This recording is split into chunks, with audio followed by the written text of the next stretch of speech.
వేలాడి తీసి కొట్టారండి. దెబ్బలు ఇంకా ఉన్నాయి. 54 రోజులు వీపు మీద ఇక్కడ కూడా ఉన్నాయి. వేలాడి తీసి ఎలా కొట్టారు నేను చెప్పు. వెనక్కు చెప్పు. తాడు ఎలా కట్టారు? పైకి కట్టేసి కొట్టారు. ఎందుకు కొట్టారు? వీడియోలో కనపడినందుకు కొట్టారు. ఎవరెవరు కొట్టారు? ఎస్ఐ. ఇంకా ఎస్ఐ ఒకటే కొట్టాడా? ఇంకెంత ఎవరిని కొట్టారు? వీడియో కొట్టారు. పెద్ద ఆయన ఒక ఆయన కొట్టారు. ఈ అమ్మాయిని జైల్లోంచి నేను, నీ పేరేంటమ్మా? పద్మ. రాజమండ్రి సెంట్రల్ జైల్లో ఈ అమ్మాయికి నేను ఆహ్వానం పలికి జైలు నుంచి భీమవరం పంపించాను. మీకు ఎవరన్నా సాయం చేశారా? డబ్బులు ఆర్థిక సాయం అంటే లేదు కానండి, రైస్ ఇవన్నీ Sunil sir, TV Sunil sir ఎంతమంది ఇచ్చారు? ఆయన 50 మందికి ఇచ్చారండి. 50 మందికి ఇచ్చారు. 50 మందికి ఇచ్చారండి. తర్వాత ఒక 5 ఇచ్చారండి. లాయర్ని పెట్టింది ఎవరు? మధు గారు పెట్టింది మన కొయ్య మోషన్ రాజు గారు పెట్టారండి. మోషన్ రాజు గారు ఆ డబ్బులన్నీ మధుకి ఫ్రీగానే చేశాను. ఫ్రీ వర్కేనండి. మధు భీమవరం మధు ఫ్రీగానే చేశాను. చెప్పండి. నాకు ఫ్రీగానే చేశాను. ఎవరు పైన నుంచి నాకు నేను వీళ్ళందరికీ కూడా నేను పంపిస్తానన్నమాట. ఆర్థిక పరిస్థితి మాకేం పర్లేదండి, బాగానే ఉందండి, మీరేమి పంపించవద్దండి అని అన్నారు. జైలు నుంచి అమ్మ అడిగానా లేదండి? నేను ఏమైనా పంపించినమ్మా ఏమంటే అంత పర్లేదండి, మాకు బాగానే ఉందని చెప్పిన వల్ల నేను మధుని కూడా అడిగాను. అన్నా నువ్వు అవసరం లేదన్నా అన్నాను. సరే అందు గురించి నేను చేయలేదు. అమ్మ మాట్లాడగలరా?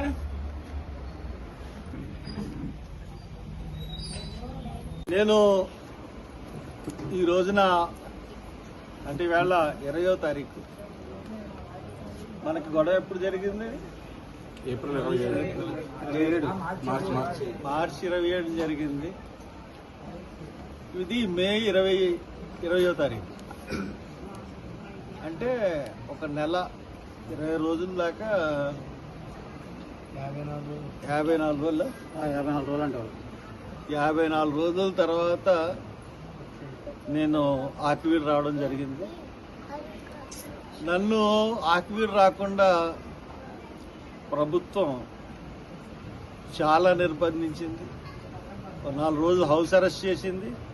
ఒకరోజు పాలకొల్లుకు వచ్చిన తర్వాత అక్కడి నుంచి అరెస్ట్ చేసి తీసుకెళ్ళి మళ్ళీ రాజమండ్రిలో మా ఇంటి దగ్గర దింపారు. అప్పటి నుంచి హౌస్ అరెస్ట్లోనే ఉన్నాను. తర్వాత అసలు ఆకివీడులో ఏం జరిగింది? ఎందుకు జరిగింది? ఎవరు ఈ రక్షణ చేశారు? ఇవన్నీ తెలుసుకోవాలి, బాహ్య ప్రపంచానికి తెలియాలి. ఎందుకంటే ఇప్పుడు కూడా ఇక్కడికి చర్చి దగ్గరికి నేను వచ్చాను, ఇంతమంది వచ్చారు. అక్కడ ఎస్ఐని సిఐ కలిపి అక్కడ వచ్చి వాళ్ళు అక్కడ ఆ పేటలో అక్కడ కాసేసి రానివ్వట్లేదు జనాన్ని ఆపేసి. అంటే ఎంత దుర్మార్గంగా పోలీసు యంత్రాంగం పనిచేస్తుందంటే, ఈ పోలీసు యంత్రాంగం అన్నది ప్రభుత్వం కాదు, ఇది ఒక పార్టీకి పనిచేసే పని మనుషుల కింద, బానిసల కింద ఉంది పోలీసు వ్యవస్థ. ఇక్కడ ఒక బానిస వ్యవస్థలో పోలీసు వ్యవస్థ ఉంది.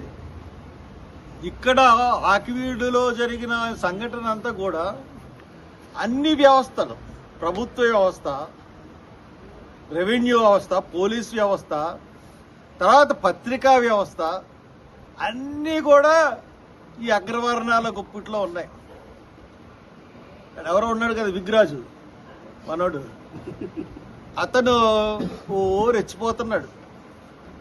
రెచ్చిపోతుంటే న్యాయ వ్యవస్థ, అత్యున్నత న్యాయ వ్యవస్థ ఆడికి, ఆ విగ్రాజుకి సంఖ్యలు వేసింది. అంటే సంఖ్యలు అంటే ఆగు అబ్బాయి, ఇంకెళ్ళక నేను చూస్తాము, అలా ఉంచండి, న్యాయాలు పరిశీలిస్తాము అని చెప్పి. అసలు ఇక్కడ ఏం జరిగింది? ఎవరెవరిని ఏ రకంగా హింసించారు? నీకేం జరిగిందో చెప్పు. పేటకి అన్యాయం జరిగిపోతుందనండి. నేను అదే తెలుగుదేశం పార్టీ లీడర్నండి. నేను 25 సంవత్సరాల నుంచి పార్టీని అంటిపెట్టుకుని ఉన్నాను. నేను ఈ రోజున నా గ్రామానికి, నా జాతికి అన్యాయం జరుగుతుందని నేను మరి మాట్లాడే న్యాయం చేయండి, ఎవరు 2-3 చెప్పారని మీరు ఇలా చేస్తున్నారయ్యా. మరి ఇదే మీకు వార్డులో 221 ఓట్లు మీకు తెలుగుదేశానికి, 188 ఓట్లు బీజేపీకి పడ్డాయి. అంటే పేటలో కూడా మిమ్మల్ని అభిమానించే వాళ్ళు ఉన్నాం కదా, మా పరిస్థితి మమ్మల్ని కూడా అర్థం చేసుకోవాలి. ఏం జరుగుతుంది నిజానిజాలు కూడా తెలుసుకొని మాకు న్యాయం చేయమని అడిగినందుకు నన్ను అరెస్ట్ చేయించి నైట్ 2ంటికి లేపి పోలీసులతో కొట్టించి మొబైల్తో రికార్డింగ్ చేసి దాన్ని సునకానందం పొందారు. అయితే ఏంటంటే ఈ రోజులు మీ కాబట్టి మీరు ఏం చేసినా, అధికారం మీది కాబట్టి మీరు ఏం చేసినా చలామణి అవుతుంది. అదే పార్టీ నాయకులు, కార్యకర్తల మీద కేసులెట్టి పార్టీకి మీరు దూరం చేద్దామని అనుకుంటున్నారు. ఎంత దూరం చేసినా కానీ నాకు నా జాతే కావాలి, నా వాళ్ళే కావాలి, నా గ్రామస్తులే కావాలి. అందుకే ఈ రోజు ఇలా ఉన్నాము. అందరూ బాగానే ఉన్నాం దేవుడి దయ వల్ల. మేము ఇష్టపడే గొంతే నమ్మ గుడి కూడా మేము కట్టుకుంటాం, మీరే కాదండి. అదండి. అంటే ఈ రోజుకి 54 రోజులకి 57 మంది కూడా ఈ రోజుకి అందరూ వచ్చేసారు. అంటే ముందస్తు బెయిల్ తీసుకున్న వాళ్ళు అందరూ పేటలోకి వచ్చేసారు. నేను రావడం మరి అదొక శుభ సూచకం.